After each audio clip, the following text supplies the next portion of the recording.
Nearly 600 years ago, England was torn apart by a series of bloody battles for the throne. In just 30 years, the crown changed hands 7 times. Tens of thousands were slaughtered. It was one of the most turbulent and violent periods in British history. It's known as the Wars of the Roses. This is Bosworth Field. This is where it all ends, with the most famous battle of this whole violent time. Henry Tudor, a minor noble and rank outsider, beats the infamous Richard III at the Battle of Bosworth and becomes Henry VII, the first Tudor king. But how on earth does Henry Tudor, a royal nobody, come from nowhere to defeat the King of England? Well, I think his victory is engineered by one person, not a duke or a baron, but a woman. She manipulates and politics her way to the heart of a royal revolution that will change the course of English history. Her name is Margaret Beaufort. Margaret Beaufort's story spans the whole of the Wars of the Roses. She works in the shadows through 3 decades of turmoil to protect her only child. Unbelievably, in a time of warrior kings, it's this woman who ends the conflict when she manoeuvres her son, Henry Tudor, onto the throne of England.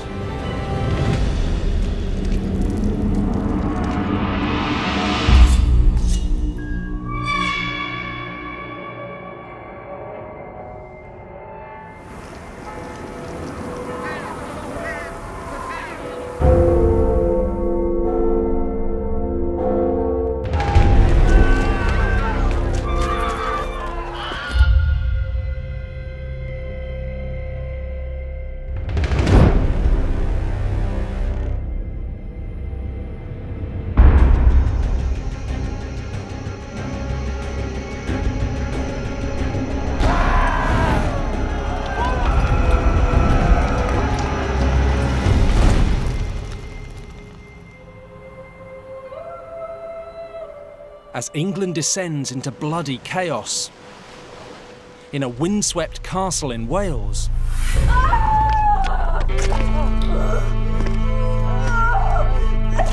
a 13-year-old girl is in labour.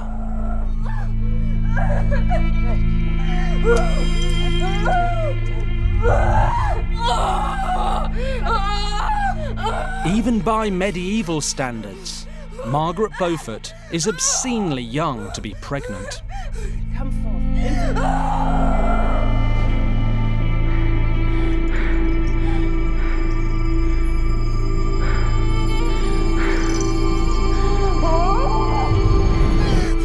The birth is so traumatic, she will never bear another child.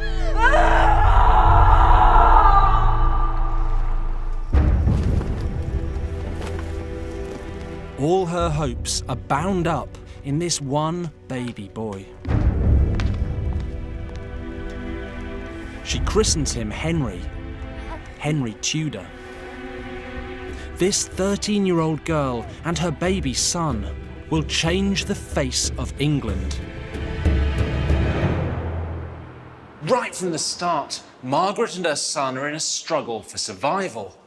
As if being a mother at 13 wasn't enough, Margaret's also a widow. Her husband, little Henry's father, was an obscure nobleman, Edmund Tudor, who died of plague 3 months ago. In the medieval world, power and control are exercised by men. Without a husband, Margaret is virtually helpless. Now, her only protector is Edmund's brother, Jasper Tudor. No, he may enter.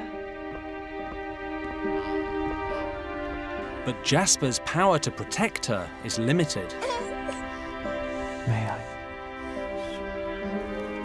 Margaret's late husband, Edmund Tudor, and his brother Jasper Tudor are half-brothers of the king. Henry, Unfortunately, it's the wrong half. Edmund and Jasper share the same mother as the incompetent Henry VI, but their father was no king. He was the Dowager Queen's handsome Welsh squire, Owen Tudor, basically a nobody. Because their connection to royalty is through their mother, it's so obscure, it's basically worthless. Everything the Tudor boys have is owed to the grace and favour of their half-brother, Henry VI. As long as little Henry's uncle is on the throne, looking favourably on them, Margaret and her baby son are relatively safe. But Henry VI is a useless king. His rule is under attack. If the king goes, Margaret and baby Henry could lose everything. As a medieval widow, Margaret knows what she must do to protect herself and her baby son. Find a new husband. But that decision comes with a heavy price. It's time. Under medieval law, if she remarries, Margaret must give up her son to his nearest male relative. She can't take him with her. But Margaret's smart, and at 13, already a ruthless pragmatist. She knows her baby will be safe at Pembroke, looked after by his trusted uncle Jasper.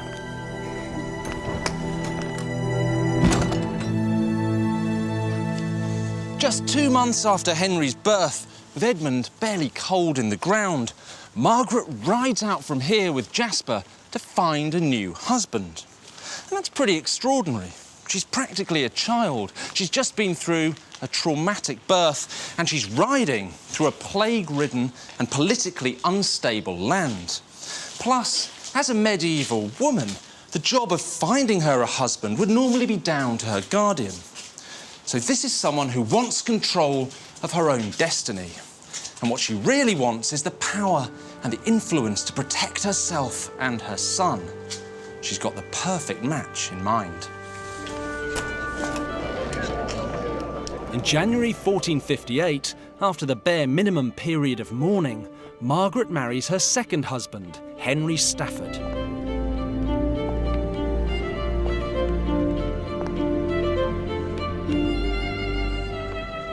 They look an unlikely couple. She's barely a teenager, he's in his 30s. But in reality, Margaret's engineered an incredibly smart match.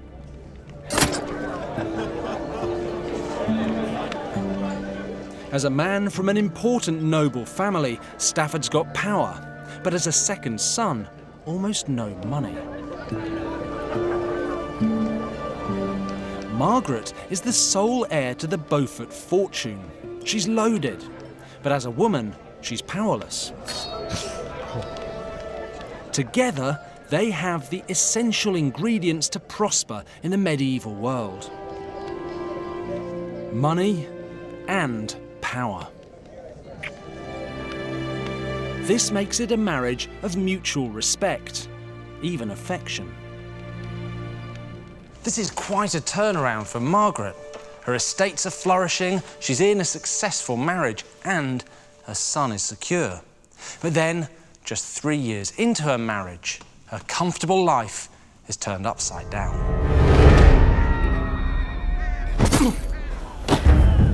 It all goes wrong for Margaret on a frozen battlefield in Yorkshire.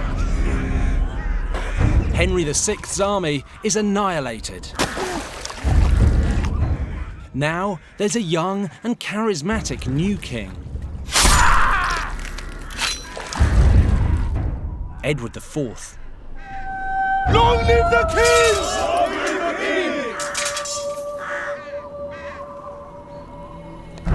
king! Margaret's family is on the losing side. Her husband, Stafford, fought against Edward in the battle.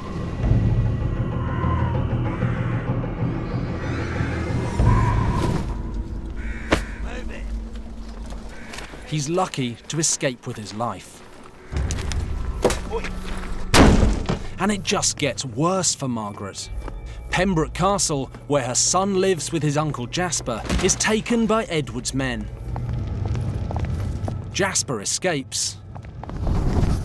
But Margaret's little boy Henry, just 5 years old, is left behind. He must be here somewhere. Still a fire lit, though. Look everywhere. We'll go right. Make sure you search everywhere. Cupboards, wardrobes. Yes, sir. Anything? He's not here. No, sir. Right! Back to the courtyard. Must have gone. I have to finish this room. Now, soldier. Waste of time.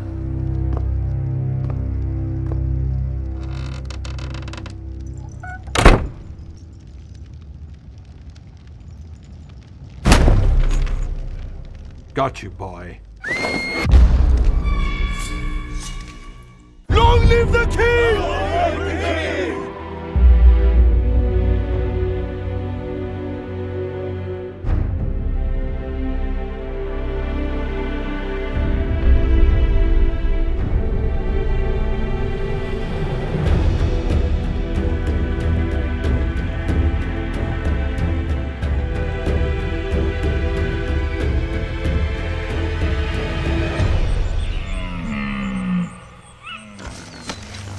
Margaret's son, Henry Tudor, is in the hands of one of the new king's men.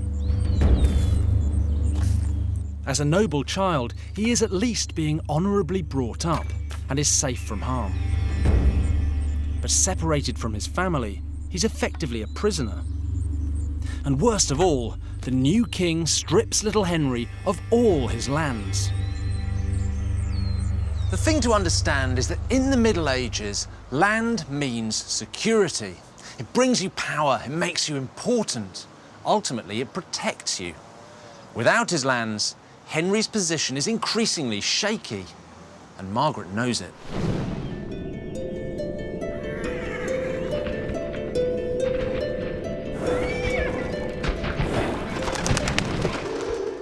So now, Margaret has a new mission. Get her young son's lands restored to him.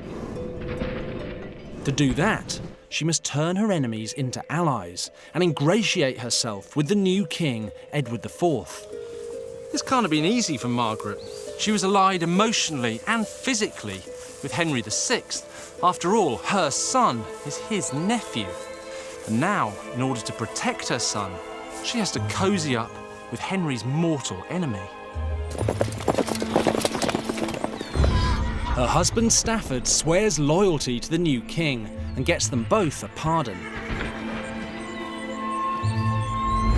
Finally, after 5 years of hardcore schmoozing, Margaret persuades Edward IV to return an estate to her that he'd snatched from her Beaufort family.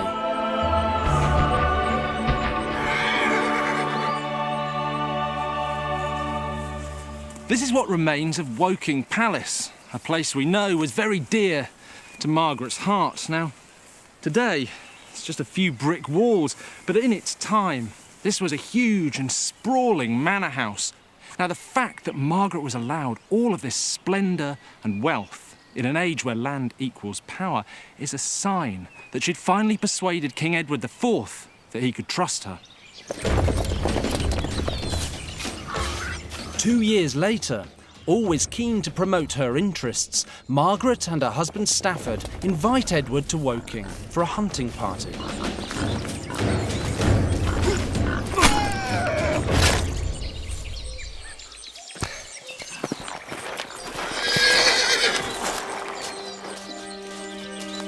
Now 25, Margaret dresses for the king in her finest velvet and orders the very best hospitality. My Lady Margaret. Your Grace, we are honoured by your presence. You are truly the mightiest of hunters. The lands are most abundant for the hunt. Truly there is so much game here. Perhaps I should regret returning this estate to your care.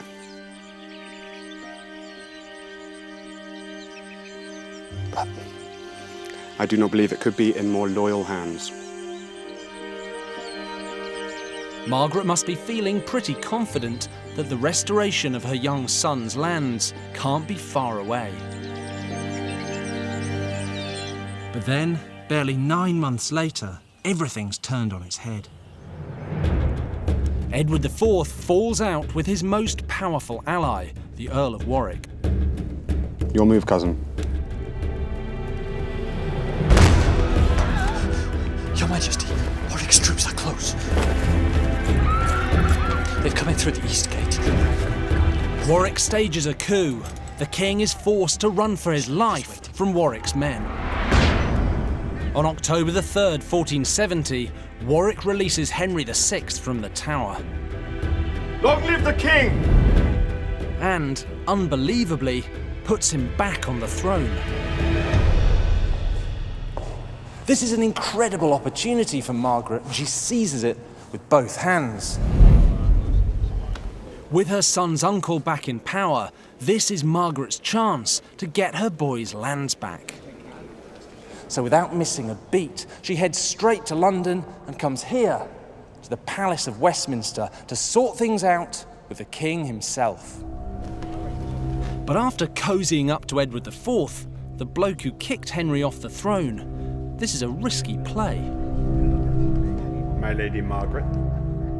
My liege and true king, it gladdens my heart to see you restored to your rightful place after so long. But Margaret has an ace up her sleeve. My son. After 9 years, she's reunited with Henry, now almost 14. She's brought him to meet his uncle, and there's a lot riding on his debut at court. Henry Tudor. Named for you, my king. Come. Closer.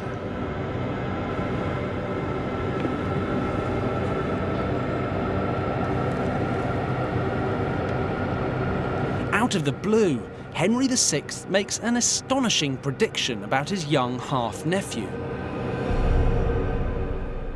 One day, you will assume the helm of state. You are destined to hold everything in your grasp. He seems to be suggesting that Henry will one day succeed him as king. Well, that's a pretty amazing thing for Margaret to hear, but it must at least encourage her to know that she's on track to get her son's lands back. And after all, that's the one thing she really cares about. But just 6 months later,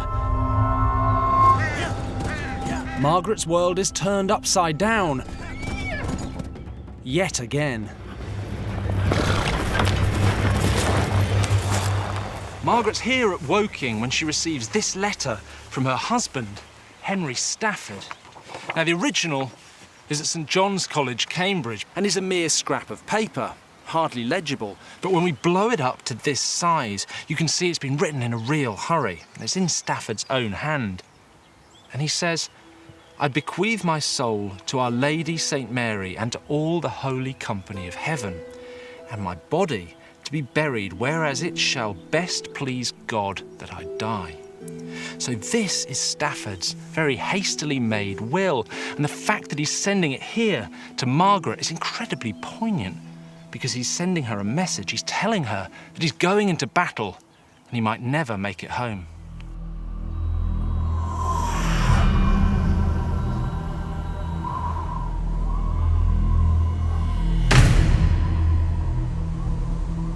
Edward IV has returned to take back the throne from Henry VI.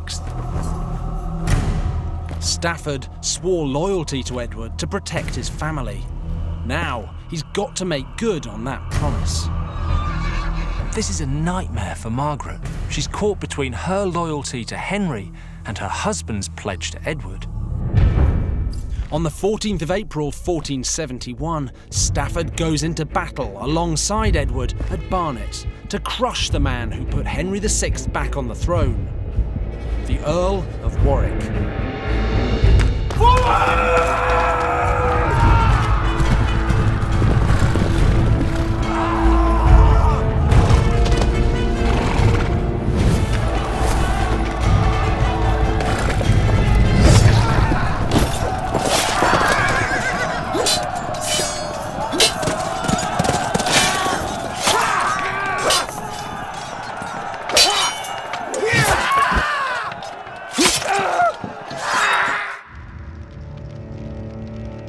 Margaret can't go to the battleground herself. But she can't just sit around and wait for news. She dispatches a rider from Woking to find out what's happening to her husband. I cross this land. I cross these seas. I cross my heart and to I take your hand to save my soul in your embrace. I found my home.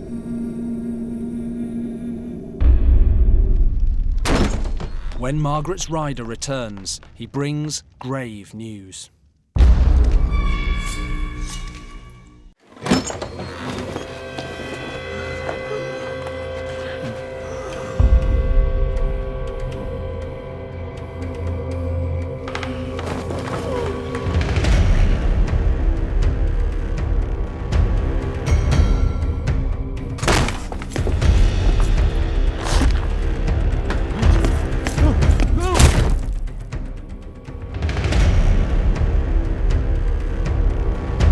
Edward IV is back, and this time, he's not in a conciliatory mood. He begins a purge of the old king's allies. Sure it's done.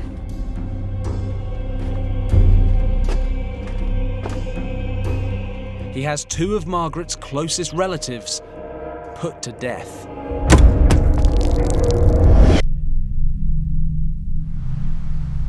This is incredibly traumatic for Margaret. If Edward IV is exterminating the old king's relatives, then she must realise that her son, Henry VI's nephew, will be next on the list. So forget fighting for his lands, forget about politics. Now she's just a mother fighting for the life of her son. Her young son Henry is with his uncle Jasper at Pembroke Castle. Margaret sends one of her loyal servants to save his life. Go to my son this instant. She sends one very simple message. What should I tell him, my lady? Run. Run for your life. 14-year-old Henry Tudor flees England.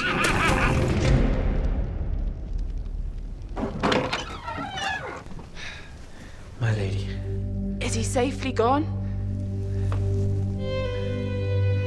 He is. Exiled in Brittany, Henry is safe.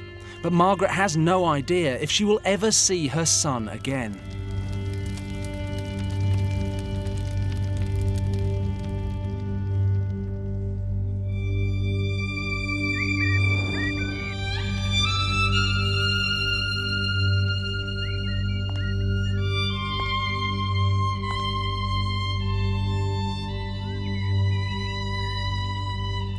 It's a disastrous year for Margaret.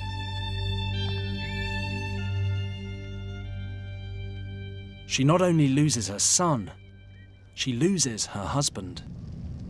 In October, Stafford dies of his battle wounds.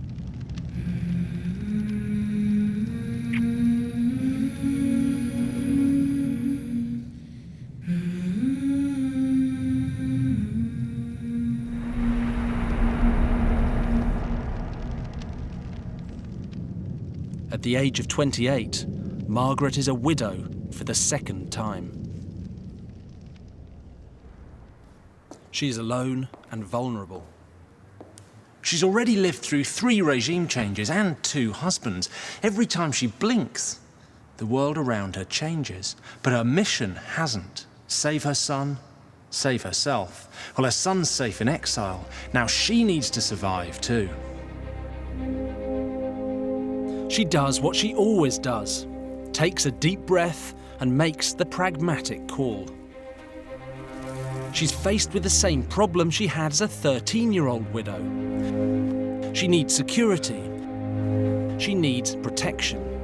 In medieval England, that means only one thing: a husband. In June 1472, Margaret marries Lord Thomas Stanley. Little do they know that their match will change history.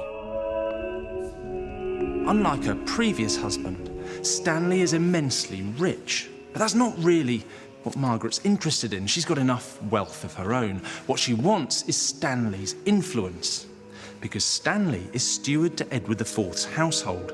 So virtually every day of his life, he's in the same room as the king. And that means Margaret now has a hotline direct to Edward IV. It's an astounding political play. Stanley's status makes Margaret a royal insider at the court of King Edward and his wife, the Queen, Elizabeth Woodville, a future ally.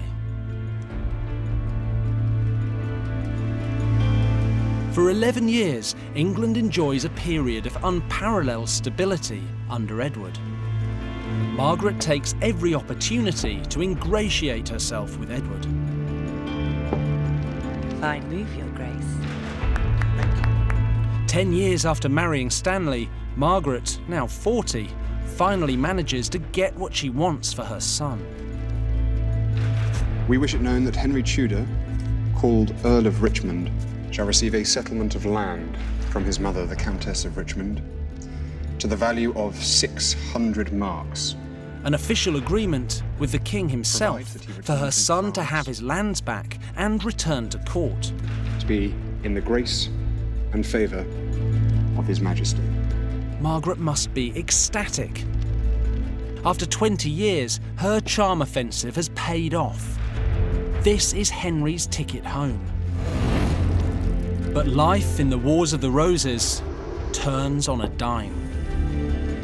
The wax is barely dry on the agreement seal before disaster strikes. It's a good game. Edward IV dies. Margaret's back to square one.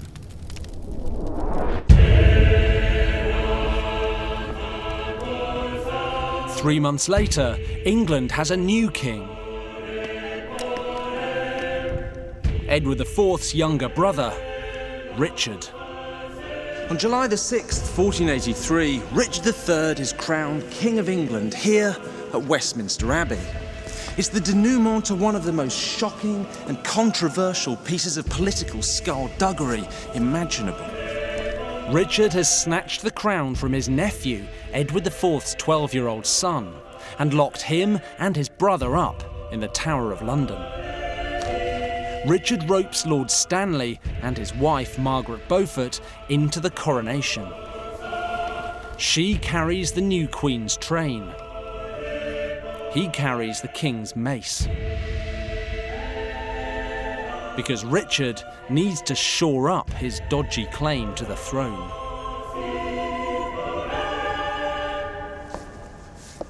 So what does Margaret make of Richard? Well, in a sense, she could see his rise to power as just another period of political chaos to be safely negotiated. But I think she'll see this one rather differently. Margaret knows the young princes from her time at court. Certainly, she knows their mother, Elizabeth Woodville. And Margaret's a woman with a highly developed instinct for protecting her own son.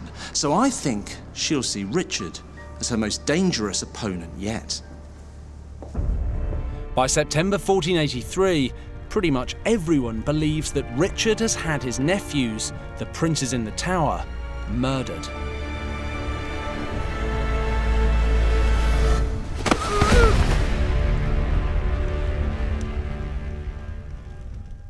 This changes everything for Margaret.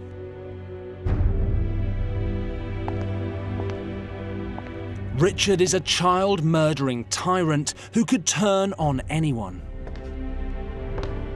There is no deal Margaret can do with him that will protect her son.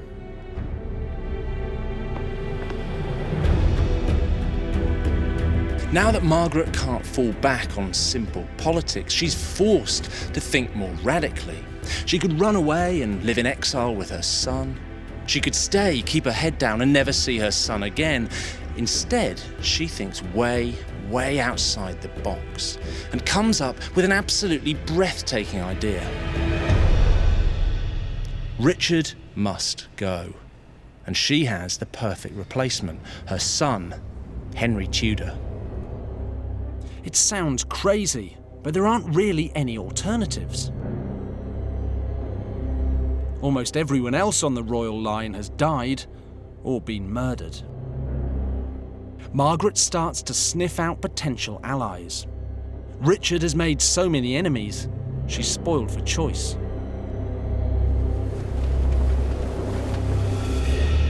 Long live the king! Long live the king! Margaret's decision is one of the pivotal moments in English history. But what she's planning would be extraordinary for anyone, let alone a medieval woman. She's going to usurp the crown of England. This is crazy, or it would be for anyone but Margaret. Her biggest problem is her exiled son's desperately weak claim to the throne. All his royal connections come through women. They're almost worthless. Margaret's plan is rather brilliant because it hinges on the one person who hates Richard more than anyone else, Elizabeth Woodville, Edward IV's widow. Elizabeth's father and brother have been executed, and her two little boys have disappeared, presumed murdered at Richard's hand. Now, Elizabeth's trapped here at Westminster Abbey in sanctuary with her 5 daughters. But Richard has the abbey surrounded by soldiers. Luckily, Margaret and the old queen share a physician, Louis Caerleon, who can pass freely. Pray enter, good doctor. You are most welcome.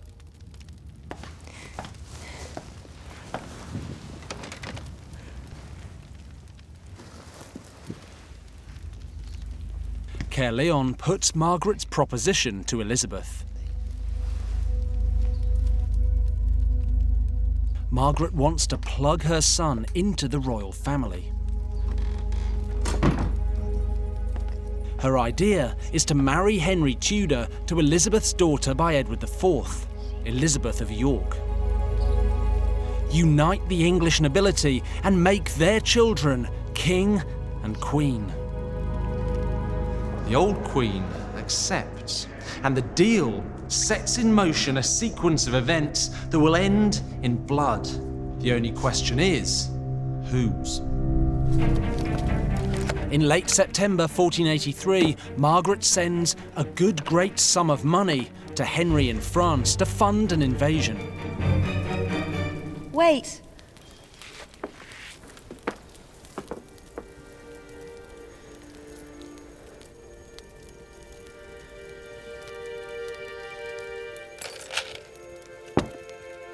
Within a month, Henry set sail with 7 ships and 515 men. But Margaret's grand plan goes disastrously wrong. A storm blows up in the Channel and Henry's fleet is scattered. They end up off the coast of Devon, where Richard's men are waiting. Henry's forced to scuttle back to France with his tail between his legs. Margaret's rebellion has been a disaster, and worse, Richard now knows exactly who his enemies are: Margaret Beaufort and her son, Henry Tudor.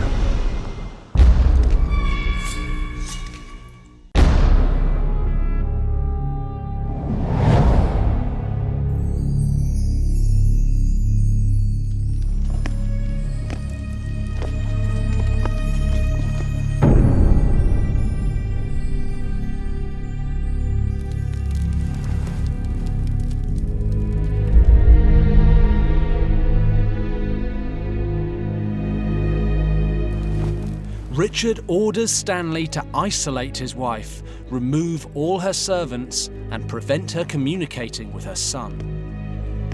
Margaret has committed high treason. Richard III has murdered his enemies for less. But he needs powerful men like Margaret's husband on his side.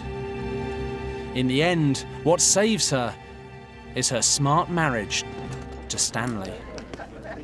Margaret can actually count herself lucky. If she'd been married to anyone else, she'd be in even bigger trouble. But inwardly, she must be seething. She's lost her lands and her status. She's reduced to a mere wife. It's not really her style. So more than ever before, she's determined that Richard has to go.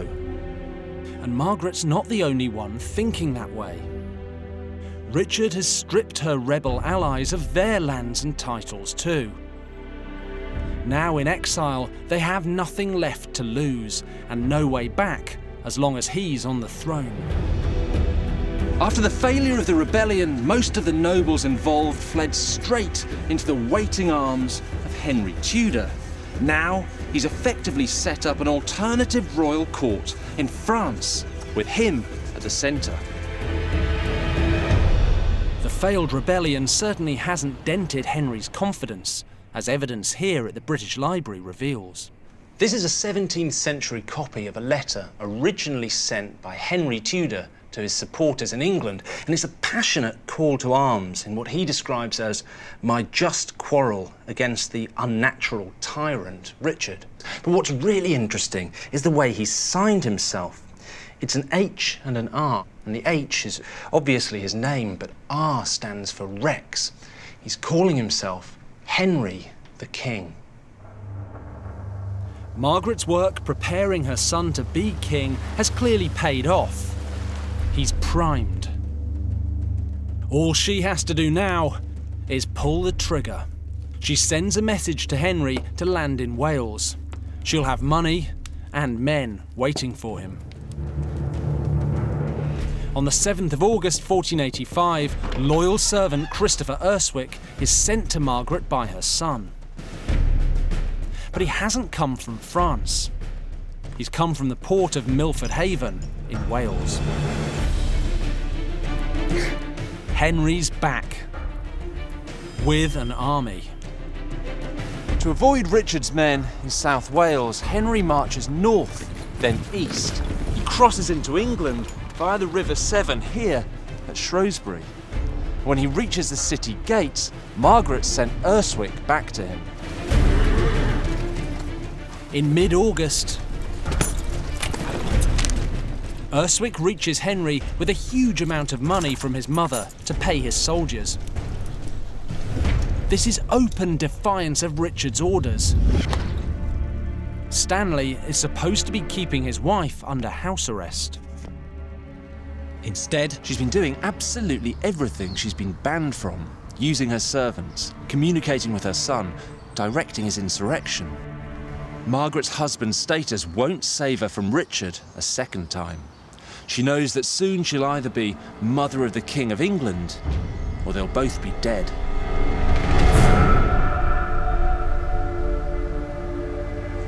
On the 22nd of August 1485, Henry and Richard finally come head to head, here at Bosworth Field.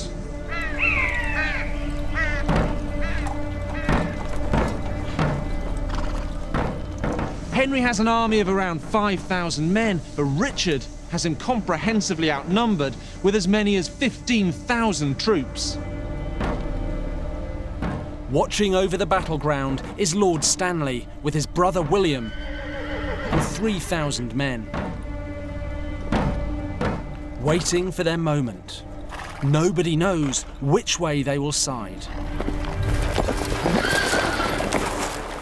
Although Margaret is architect of the whole rebellion, by the time she hears back from the battlefield, her fate has already been sealed.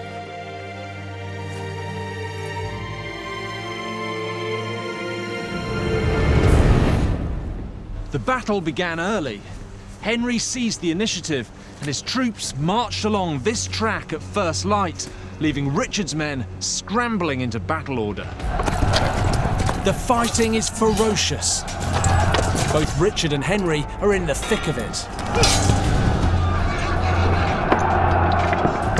Then, in the heat of battle, Richard spots Henry just a stone's throw away, almost unprotected. He knows if he kills him, he's won. Up on the rise, the Stanleys are still sitting on their hands when Richard seizes his moment and charges at Henry Tudor.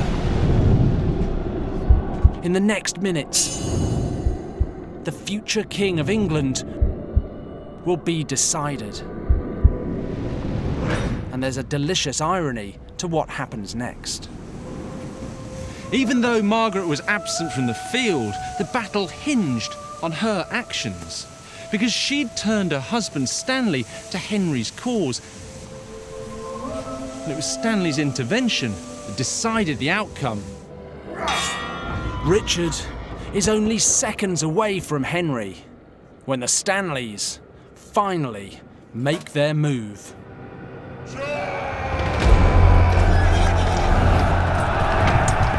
Stanley's men raced down from that rise. Richard was charging towards Henry, sword drawn, when Stanley's men waded in. In the melee, Richard was unhorsed.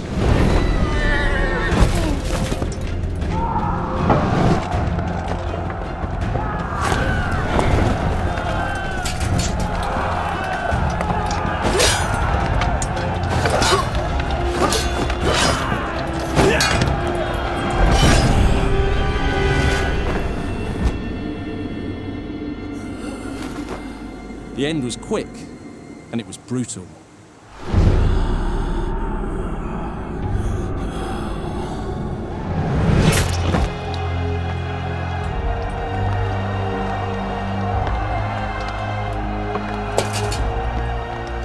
Henry Tudor, 28, a minor noble and an absolute rank outsider in the royal line, has taken the throne.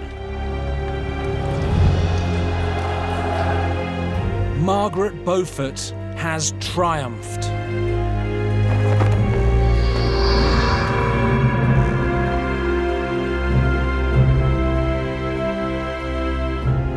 Richard's crown is taken from the battlefield and placed on the new king's head by Margaret's husband, Stanley himself.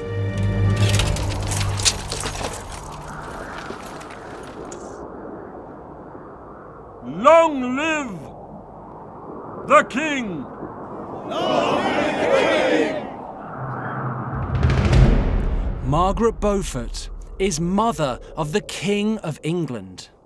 She's still only 42 years old.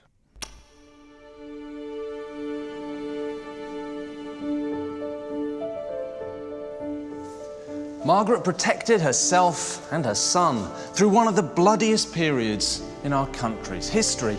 And not only that, she outlived Henry and was here at Westminster Abbey for the coronation of her grandson, Henry VIII. She died a few days later, and this splendid tomb is a monument to a 13-year-old single mum who founded the most famous dynasty in Britain. Now that's quite a woman.